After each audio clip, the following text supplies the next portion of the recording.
আসসালামু আলাইকুম প্রবাসী ভাইয়েরা, যে যেখান থেকে আমার এই ভিডিওটি দেখতেছেন আপনাদের প্রতি রইল অনেক অনেক শুভেচ্ছা এবং ভালোবাসা। আমি আছি তাসিন জয় সিঙ্গাপুর থেকে। তো আজকের এই ভিডিওতে নতুন যারা সিঙ্গাপুরে আসবেন আমার অনেক ভাইয়ারা অনেক ভুল করে থাকেন। তো আমার এই ভিডিওটা দেখে আপনারা অনেক কিছু বুঝতে পারবেন যারা নতুন সিঙ্গাপুরে আসবেন। তো অবশ্যই আমার চ্যানেল নতুন হয়ে থাকলে আমার চ্যানেলটি সাবস্ক্রাইব করে পাশে নোটিফিকেশন বেল আইকনটি অবশ্যই বাজিয়ে দেবেন। তো আসলে আপনারা যারা নতুন এখন বর্তমানে সিঙ্গাপুরে আসতেছেন নানান এজেন্সির মাধ্যমে, আপনারা সকলে জানেন এখন বর্তমানে সিঙ্গাপুরে আসতে কিন্তু প্রচুর পরিমাণে টাকা খরচ হইতেছে বাংলাদেশ থেকে। যদি আনস্কেলের কথা বলি সেক্ষেত্রে আপনার 10 লক্ষ টাকার উপরে লাগতেছে, 10 লক্ষ, 10.5 লক্ষ, 11 লক্ষ এমন লাগতেছে বাংলাদেশ থেকে আসতে।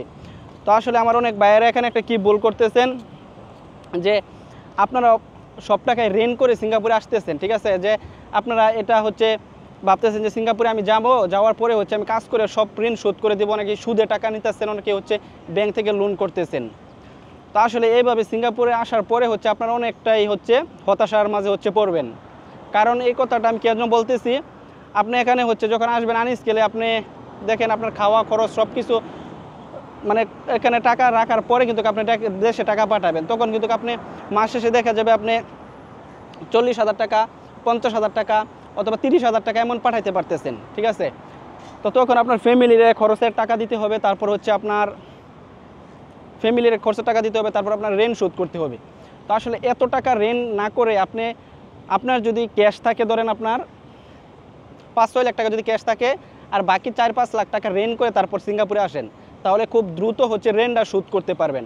আর যদি 10 লক্ষ টাকায় আপনি পুরাটাই রেন্ট করে সিঙ্গাপুরে আসেন, অথবা 9 লক্ষ টাকা, 8 লক্ষ টাকা পুরাটাই রেন্ট করে যদি সিঙ্গাপুরে আসেন, সেই ক্ষেত্রে কিন্তু আপনি একটা প্যারাশনের মাঝে পড়বেন, ঠিক আছে, একটা টেনশনের মাঝে থাকবেন যে কবে রেন্ট শোধ করব, কবে কি করব। তো আমি এই জন্য বলি এত টাকা কখনো রেন্ট করবেন না। কারণ অনেক মানুষ আছে বিদেশে আসার পরে আপনার অনেক টেনশনে থাকে যে কবে আমি রেন্ট শোধ করব। তো এটাই আমি আপনাদেরকে বলবো যে আপনারা আপনাদের নিজের কিছু টাকা আগে জমান। আপনার যদি নিজের 5 লাখ টাকা থাকে আর 5 লাখ টাকা রেন্ট করে সিঙ্গাপুরে আসেন, তখন আস্তে আস্তে রেন্ট শোধ করে দিতে পারবেন, ঠিক আছে। আর আপনারা যদি মনে করেন সিঙ্গাপুরে যাওয়ার পরে বাইরে কাজ করব, অনেক টাকা ইনকাম করতে পারবো মিডল ইস্টের মতন, আসলে সিঙ্গাপুরে বাইরে কাজ করাটা অনেকটাই আপনার কঠিন এবং অনেকই রিস্ক, ঠিক আছে। আপনি 11 লক্ষ টাকা দিয়ে 12 লক্ষ টাকা দিয়ে যদি সিঙ্গাপুরে আসেন, আসার পরে যদি আপনি বাইরে কাজ করার অবস্থা যদি আপনার পুলিশে ধরতে পারে, আপনার যদি দেশে রিটার্ন ব্যাক পাঠিয়ে দেয়, তারপর কিন্তু আপনার ফ্যামিলিটা পুরাই ধ্বংস হয়ে যাবে। তো আসলে এজন্য আমি বলতেছি কথাগুলো। আর সিঙ্গাপুরে আসার পরে অনেকে আপনারা অনেক কথা বলবে যে এত টাকা দিয়ে কেন আসছো, আপনার পাশের যে বেড থাকবে, মানে আপনার রুমমেট যে থাকবে পাশের যে বেড থাকবে আপনার পাশের সিটে যে থাকবে, ওই আপনাকে বলবে যে এত টাকা দিয়ে সিঙ্গাপুরে কেন আসছো, কী করবা, এত টাকা দিয়ে আসা উচিত হয় নাই, এখন সিঙ্গাপুরের অবস্থা ভালো না, সিঙ্গাপুরে কাজ নাই। তো আসলে এইসবের দিকে আপনারা মনোযোগ না দিয়ে হতাশার ভিতরে না যায় আপনারা আসার পরে কাজে মনোযোগ দিবেন।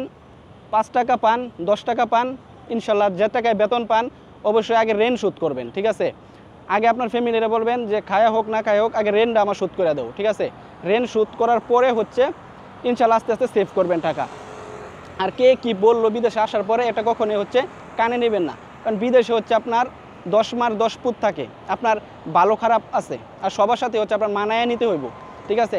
আপনি বাংলাদেশে যদি একটুতে রেগে যান, ঠিক আছে, সিঙ্গাপুরে কিন্তু এটা করা যাইব না, ঠিক আছে। আপনার এখানে অনেক আপনার মানুষ আসার পরে আপনার কন্ট্রোল হয়ে গেছে, ঠিক আছে। এমনও মানুষ আমি দেখছি যে দেশে থাকতে আপনার প্রচুর পাওয়ার ছিল, ঠিক আছে, আশেপাশের প্রচুর লোক তারা দেখে ভয় পাইতো, কিন্তু সিঙ্গাপুরে আসার পরে আপনার সুপারভাইজার এবং ফোরম্যানের যখন আপনার গালিগালাজ পারে, তখন নিচের দিকে মাথা নিচের দিকে রাখে আপনার গালিগালাজ এগুলো শুনে, ঠিক আছে।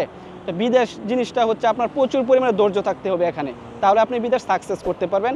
এবং আসার পরে কি কি কোর্স করা যায়, কি কি ডিপ্লোমা করা যায়, এইগুলো করার চিন্তা ভাবনা করবেন, ঠিক আছে। তাহলে খুব দ্রুত আপনি বিদেশে ভালো একটা পজিশনে যেতে পারবেন। আর যাই করেন কখনোই কারোর সাথে শেয়ার করবেন না, ঠিক আছে। আর কার লোকে চলাফেরা করতেছেন, কি করতেছেন একটু দেখি শুনে চলাফেরা করেন, ঠিক আছে। ভালো মানুষের সাথে চলাফেরা করবেন, সেই ক্ষেত্রে জীবনে ভালো কিছু করতে পারবেন। আর খারাপ মানুষের সাথে চলাফেরা করলে আপনি যতই ভালো হন একসময় কিন্তু খারাপ আপনিও হয়ে যাবেন। তো ভিডিওটি যদি ভালো লাগে অবশ্যই আমার চ্যানেলটা সাবস্ক্রাইব করে দেবেন, এবং আমার ভিডিও ডেসক্রিপশনে আমার ফেসবুক পেজের লিঙ্ক দেওয়া আছে, অবশ্যই আপনারা ফলো দিয়ে সাথেই থাকবেন।